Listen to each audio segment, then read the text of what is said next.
I want you to imagine with me, okay? I want you to imagine that every person has a cup of water at the very beginning of the day. They have just a glass of water.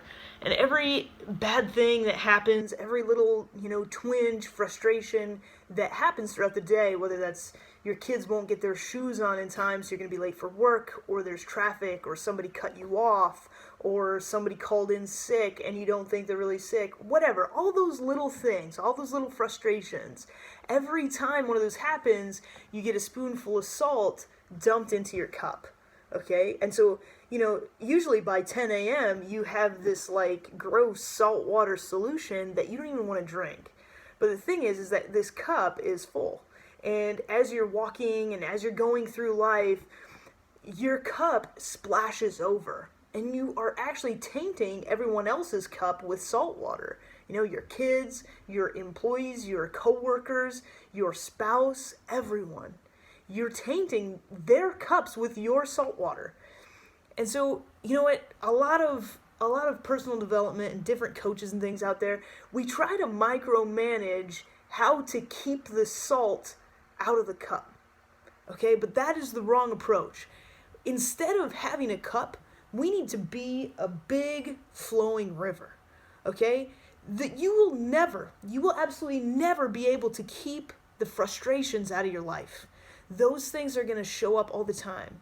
The thing is that you need to become this big flowing river so that, it doesn't matter if you take a cup of salt and you throw it in. It doesn't matter if you take a whole entire bag of salt and you dump it into a river.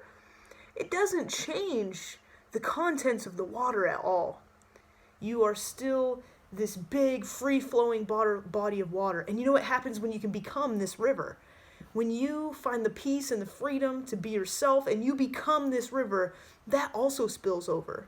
Your river becomes so full of water that's pure that it overflows the banks and it floods everyone else's cup.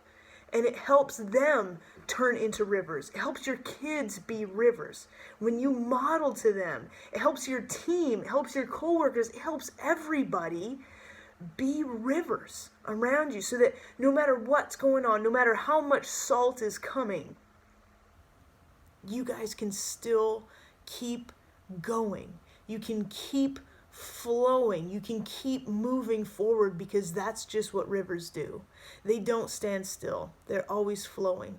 Some are flowing fast, some are flowing slow. But at the end of the day, as long as you keep moving forward, you're going to have progress, you're going to have happiness, you're going to have wealth, you're going to have abundance, you're going to have joy, you're going to have gratitude, all of those things.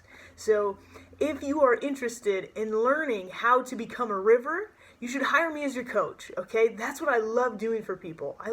I love letting them out of their traps and their boxes and these ways of thinking and this mindset that we build. We build these mindsets and we create these rules that we have to abide by in order to usually please our parents. And we've decided those things at like 7 or 8 or 9.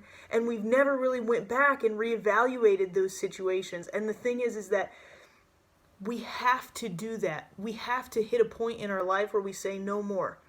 No more am I going to resist and fight and try to paddle upstream against the current. I'm going to step into my strengths. I'm going to own who I am. And I am just going to go out and do whatever I want in this world. And that's part of becoming more of yourself. So if that sounds like a journey you want to go on, email me, call me, message me, find me on Instagram. Let's get in touch.